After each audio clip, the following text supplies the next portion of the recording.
E aí galera, joia? Então, estamos aqui para mais uma aula de hoje e o assunto de hoje é movimentos verticais no vácuo. O que seria isso? Primeira palavra, vácuo, é aquele lugar onde não tem ar para atrapalhar o movimento. Então a gente desconsidera a influência do ar, beleza?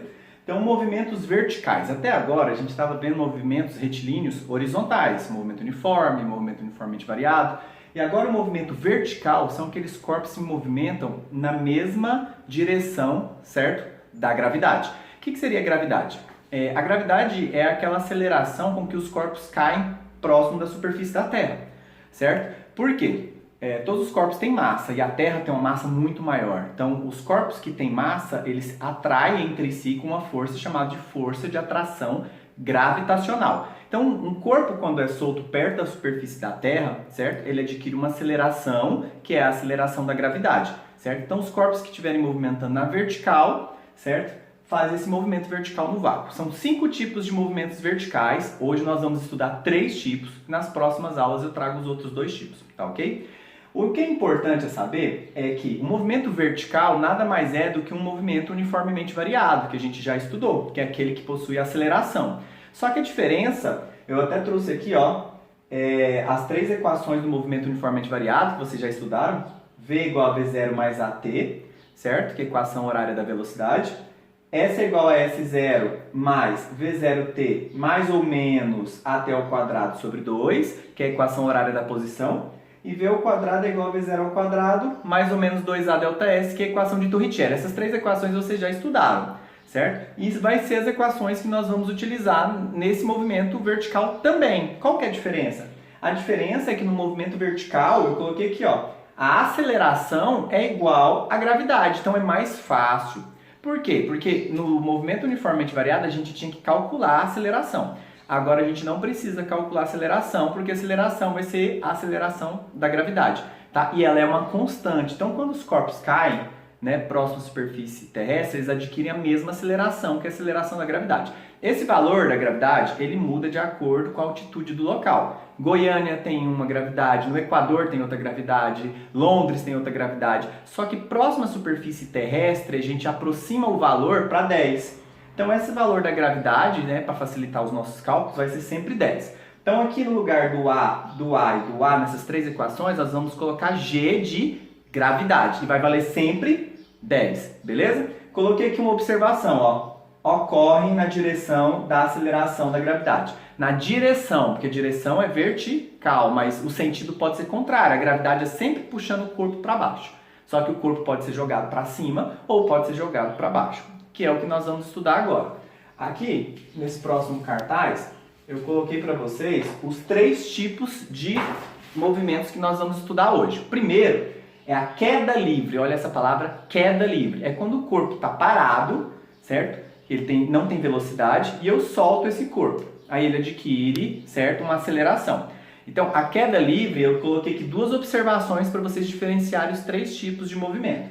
A aceleração na queda livre vai ser positiva. Por quê? Porque a gravidade é para baixo e o corpo na queda livre está no mesmo sentido. Então, a aceleração é positiva, a velocidade vai aumentar e a velocidade inicial vai ser igual a 0. Então, para ser queda livre, o corpo tem que estar em repouso quando começa o seu movimento. O segundo tipo de movimento é o lançamento vertical para baixo, certo? No mesmo sentido da queda livre, só que em vez da velocidade ser 0, eu vou impulsionar o corpo porque ele vai adquirir uma velocidade. Então aqui, ó, a aceleração continua sendo positiva no lançamento para baixo, porque no mesmo sentido da gravidade, e a velocidade agora é diferente de 0. Então quer dizer que para ser um lançamento para baixo, ele tem que ter uma velocidade inicial. Beleza? Qual é a diferença então do queda livre e do lançamento para baixo? A velocidade inicial. Na queda livre é 0, certo? E no lançamento para baixo a velocidade inicial é diferente de 0. Pode ser de 5, 10, 15, 20, desde que seja diferente de 0. E o terceiro e último lançamento que nós vamos estudar hoje é o lançamento vertical para cima, certo? A gravidade a gente sabe que é sempre para baixo. E eu posso jogar o corpo para cima, não pode?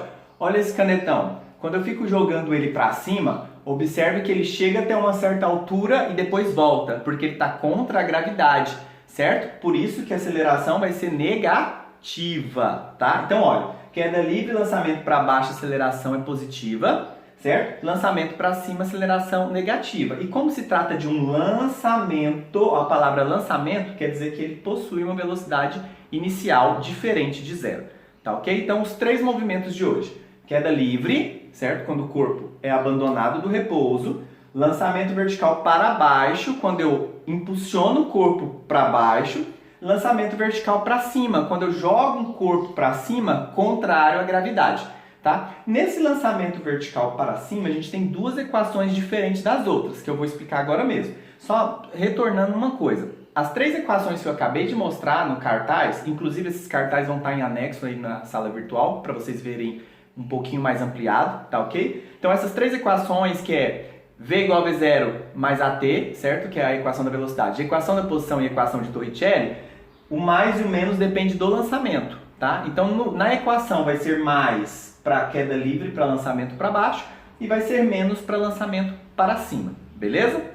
Aqui, só para acabar, no lançamento vertical para cima, nós temos duas equações novas que nós vamos estudar hoje, que é o tempo de subida. O que seria esse tempo de subida? Quando eu jogo o corpo para cima, certo? Ele não vai até uma certa altura e depois volta. Então, o tempo de subida é o tempo que ele demora para subir, certo? Para atingir esse ponto máximo antes de voltar, tá? E temos também uma equação para a altura máxima. A altura máxima é o maior espaço que ele percorre. Então, quando eu jogo esse canetão para cima, ele não vai lá em cima e depois volta. Então, essa altura que ele percorre é chamada de altura máxima.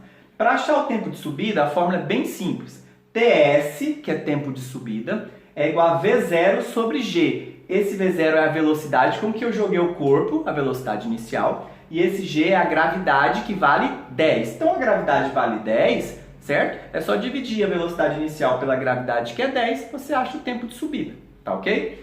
E a altura máxima, que é o HM, é V0 ao quadrado sobre 2G. V0 é a velocidade inicial com que eu joguei o corpo, 2 vezes G, e G é a gravidade, que vale 10. Júnior, eu li aqui no meu livro, nas minhas anotações, que a gravidade está 9,8.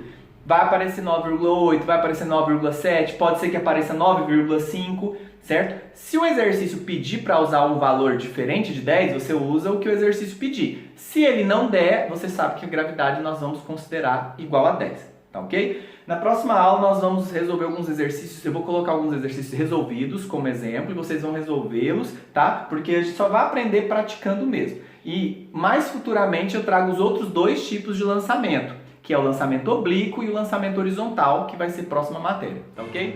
Até mais!